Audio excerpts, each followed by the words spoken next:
讲到这防疫保险单的理赔经纪炒袂煞，唔但有业者针对民众重复投保行为表示要退保，甚至有风声讲甲确诊者带做伙投保民众，若准以风声注满3档，搁选3+4的在家隔离方案，业者也无要赔。今仔日保险业的工会团体甲立委做伙召开记者会，要求金管会着要用行动来保护客户权益。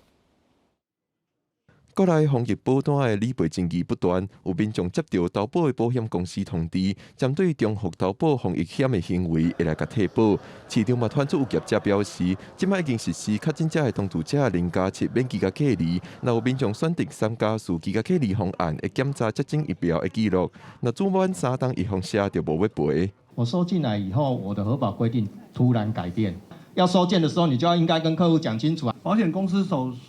今年收进去的件还没有核保的，我们希望都要核保通过。理赔的程序上面，金管会能够拿出魄力。保险业务联合总工会嘛，伫17发声明，挺保护的权益，谴责拒绝续保的业者。在场的立法委员是批评主管机关金管会，这期金管会对保险业者拢无保。已经完整承保，你不能事后再跟他说退保费，这是不对的。哦，这个是我们昨天已经有要求业者一定要。